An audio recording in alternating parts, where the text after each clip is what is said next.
Well, I know one thing. I love me some sci-fi films, Adam, and this show, Raised by Wolves, has got my full attention as we head into episode 3 called Virtual Faith. And, I have to admit, Adam, going into this episode, when it started off with Mother telling the story of the 3 little pigs, the famous story that we all heard from, that is one of the creepiest ass versions I think I have ever heard a person tell on this earth.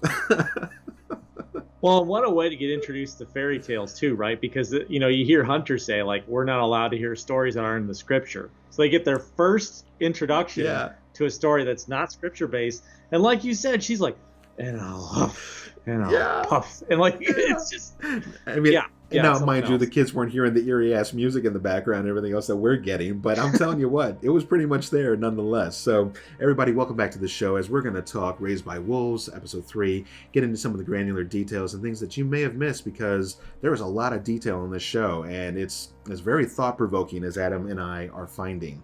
And so some of the facts that we know about this mission, this arc that headed off from Earth to this new planet, Kepler 22b, there were 1,000 Mithraic people. These are the believers, okay? And they were leaving Earth because it's dying, it's ravaged by war and everything else, versus the Atheists, and they're heading off to the happy go land. But while they're on their way to this, the future has this suspended kind of virtual animation where they can interact with each other in hypersleep, which is pretty cool. So Adam, tell us a little bit about this virtual hypersleep.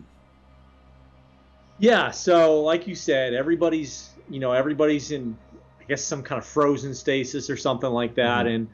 And Marcus and Sue basically decide, hey, we got to go meet our kid. So they go meet him. They start talking to him. They do what you would expect a typical parent to do, like, hey, how are you? It's good to see you again. And the weird thing is, while they're going through all this, their kid Paul looks up and says, "Why are you talking to me like this? You never talked to me like this before." So it's like this moment of panic where they're like, "Oh crap! Are we gonna, are we blowing our cover right now?" And they end up having to come up with this reason, like basically like that. I think Marcus says, "Well, that was Earth, and now we're in peace, so we're going to do things differently." And thankfully, he buys it. So. Yeah, they talk about the simulation, and Paul's like, "Oh, they did say in the simulation people would act different," and he's like, "Yeah, it's a simulation." You have to love his character, which, sorry, I forgot his name just briefly, but it's Travis Fimmel, and he plays in the show, or at least he did play in the show Vikings. That's on the History Channel. Yeah, he plays Ragnar Lothbrok, and the dude was amazing in that show. And it was a shame he finally had to piece off from it, but yeah, he's found his new home here, and this dude is just doing wonderful. And he's very at home with this character. So yeah, so basically, agreed. Yeah, so we were talking about how Paul is trying to get on board, and they're trying to spend time with him and build this relationship that pretty much never existed. No, and the thing is, it sounds like on some levels they actually did a better job than the original parents did, and to the point where they're like, they actually get close with Paul and they're playing around with him, and Marcus has Paul on his back and he's doing this piggyback ride, and he ends up running into this higher ranking cleric who kind of looks at him, quizzically, like almost, what are you doing? And so here's another moment of panic, and she kind of eases the tension by saying, it's nice to see you kind of get out of the war state. Yeah. So like, here's another like almost kind of freak out moment where like, well, are they going to find out, are Marcus and Sue done? And thankfully all of their attempts, the fact that they're different has been really well received in this simulation. Paul likes him. The cleric's happy to see Marcus lighten up. So it kind of looks like, in spite of the fact that they're behaving odd, they're off the hook. And so obviously a lot of this was flashback as they're heading on their way to Kepler 22b. Now we kind of fast forward to where they actually have landed. It looks like the Mithraics, at least some of the survivors, have come together. Luckily, Sue was able to find Marcus, and since she was a medic beforehand, she was able to kind of minister some of that to him. And they're kind of just trying to get their bearings together. So there is a higher ranking cleric that still managed to live through all this, and they call him the Eminence, and his name is Ambrose, in case anybody was wondering that one. So Ambrose, Eminence, is basically trying to navigate this tragedy that's befallen for them and trying to get their next plans together. But again, through the eyes and the guidance of Sol, their this particular being that guides them. So, but Marcus has a big problem with this because he knows that Paul and several of the other children have been basically kidnapped. And these are, by the way, some of the only children left now of this entire 1,000-person colony. The rest of them were killed in the crash. And he wants to mount an attack on the androids. But the Eminence is not buying into it, and he's getting a whole lot of pushback from this. And so Marcus has to be really careful about how far he pushes that bar without going outside of his realm, out of his position, by giving himself away or just pissing off the Eminence in general and getting himself in trouble. Yeah, and it's interesting to watch that interaction because at least watching it, I got the impression that Ambrose was very much a by the book. Sol wants us here on a mission. We're going to do that mission, and whatever happens along the way, we just have to accept it because that's Sol's will. So, like we were kind of talking about before we started filming, you mentioned, Marcus has to kind of play into that and say, wouldn't Sol want us to go find the That's children? a question with a question. And so it's weird. It's weird to watch Marcus in particular, not Sue as much, but Marcus tiptoe that line between trying to conceal his identity but also kind of trying to get what he wants. It's really interesting to watch it happen. And I think it makes him people are buying it. Like everybody but Ambrose is like, oh yeah, that makes perfect sense. And it looks like Ambrose has a couple of droids with him as well, which we're not going to get into too much detail just yet on them, but there are still a few droids left in their cleric, survivor group or whatever. Yeah. So let's talk about another big reveal they talked about tonight, Adam. So Campion is still very angry with Mother and probably still Father too. And just not understanding what's really going on. Like, he doesn't believe that there's animals on the world. He believes that it's possible that his mother probably poisoned his brothers and sisters, but he doesn't really understand fully everything that's going on. And even so much so that even Mother doesn't fully understand. She sees that the new kids, Hunter and Tempest and all them, are now getting sick as well. And she's like, did I kill the first-gen children and now I'm doing this over again? Father's trying to console her and this and that, but there's clearly there's something else here. And the show does a great job of keeping this a mystery until it's time to reveal itself. Well, and like you said, Campion really latches on to that because, really at the end of the first episode, he makes that realization that Mom's not what I thought she was, and I got to be careful about her.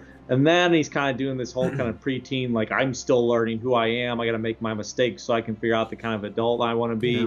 Like, I mean, he eventually decides that, well, if mom's the one who's a detriment to, my new friends, aka brothers and sisters, then I need to get them away from her. And that's exactly what he sets out to do. And he tries to find a way to basically get them out of the camp so that she's not poisoning them anymore, which is kind of interesting. And that ends up leading to a set of things that end up happening down the road regarding the kids and Mother and Father. And maybe I'll let you start that one off. So, Campion does a little switcheroo on poor Father. And, I really like Father's character a lot. I mean, he's totally dedicated to the mission, the kids, a Mother. I mean, he does not care for himself whatsoever. And obviously he's so perfect because he's programmed to be, right? Who's really that selfless? At least there's very few. But he manages to trick him, and so he runs off with the kids, which again, like you said, spirals into a set of events. So those events include Paul getting separated from the group of kids, right? One of the animals that attacked the settlement earlier on tries to attack the children once again while they're out in this forested area. And luckily, Father makes it there, I think, in time to battle it off. And he makes this kind of quick little quip to Campion. He goes, still having trouble finding that mouse, Campion. Like, I found you, you little shit. Now get back here with me before I knock you guys out, which he would never do. But either way, so he's going to, save the children. But mind you, Paul is now currently lost. So as Paul is separated from the group, he ends up seeing Tally going around. Remember, Tally is one of the first-gen kids. She was the one that ended up getting drawn away by some mysterious entity or something on this planet and ends up walking in, or at least we think she walks into one of those pits, and she's never seen again. We assume she's dead, and we haven't seen her for years. And so she's now walking around this forest, and it seems he can never catch her. He's trying to catch up with her, and Paul ultimately ends up falling into one of these damn pits only luckily for him, he's caught by this branch, this tree branch or whatever, and he ends up there. Yeah. And it kind of makes you wonder too if that's what originally happened to Tali. If maybe she was drawn in by one of those things or whatever it was, something. Right. So, but to finish off the things, we have Father continuing to deal with his what he believes inadequacies as he's trying to fill this role, as Mother is now the main hunter, killer, she nurturer, she does everything, and Father's trying to find his place within, and I can't really say that she's making it that easy for him either.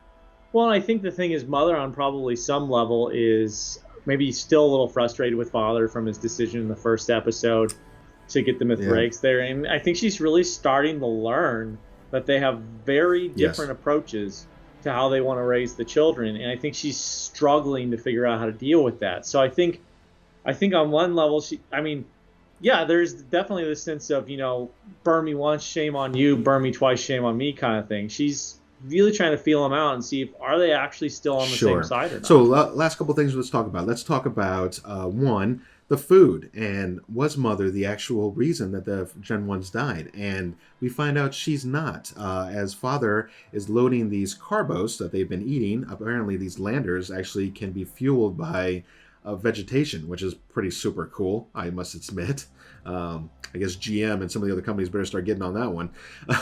But anyways, but as the lander is analyzing this food, it finds that there is a radioactive piece built way within inside of it. And after doing some thinking and some analysis, Father realizes it was the radiation that was killing their Gen 1 kids. Not at first, because that's what they started around it. They were able to build a bit of an immune system, but ultimately in the end, killed them because we're human and we can't take that.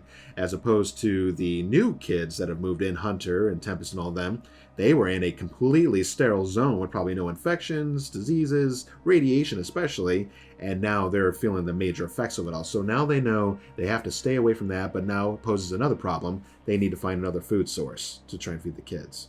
And this kind of gives, Father consistently is the one who kind of starts thinking about, like, how do we raise these kids to be more self-sufficient? And you can see the beginnings of that in this episode. Not only does he have to do that, he also is kind of given the task of showing Mother that she wasn't the cause, because even she's starting to have doubts, and then not just hunting down Campion and the rest of the group, but then also finding a way to convince Campion to go along with him long enough to show Campion that, hey, your Mother wasn't the cause of it. It was these carbos. But he knows he's insightful enough that he's got to show him. So it's interesting to see. I feel like as much as Mother is starting to doubt Father's usefulness, this is, I think, really just a sign of Father continuing to branch off and find his own ways of find his own ways of doing things, and that actually makes him more useful, even though both he and Mother fail to see that usefulness. That's true. He's able to adapt and use it to try and become a strength, which I think it is a strength for his character for sure. But now getting away from them, there's one last character we got to learn just a little bit more about tonight, and that was a character called Lucius. And he's one of the Mithraics, and one of the warrior Mithraics at that. And he introduces himself to Marcus and says, hi, this is who I am, and you fought with my father, Malleus, at the Battle of Boston back in 2145. And he makes a comment, Lucius does, that he goes, have you forgiven my father? And obviously Marcus does not fully know what has happened yet, so he pretty much plays it off, well, isn't that what Soul teaches us all, to forgive those? And you have to love his adaptability, trying to get around these little instances where he knows nothing about what's going on. So, yeah. Right. It's just more of the same. He's just hot-footing around this issue, and you're right. It's admirable, but always in hot water. And you feel this tension too, at least for him. I mean, the others, they have not caught on to this yet, obviously, but we know it's coming eventually. So we'll have to see how this all plays out. Another solid episode. I mean, this show, we're 3 episodes in, and I don't think I'd rate any of them under a 7. Not even close, probably. I think I'd get them up 7, 5, 8s, all of them. They're just great episodes. Yeah, I agree. I'd probably sit around a steady 8. I'm enjoying what I see. I think in episode 1, I was, they kind of opened up the mystery, and 2 and 3 are showing that what's behind the curtain is worth seeing. So we're in it. We're in it to win it here. We're going to be moving on to episode 4. So again, this is the Z-Man Show. Make sure to like and subscribe if you are enjoying these small reviews. We're going to continue through these and power through so we can get through all 10 episodes. This show has been greenlit for a second season, if you did not know that. So if you haven't had a chance, definitely check out this show. They have a free episode, for, I think the first episode on YouTube if you want to kind of get started. And if you think it's worth it, from there, definitely check it out. So I am Mike, and this is Adam with the Z-Man Show, and we will catch you guys at the next review.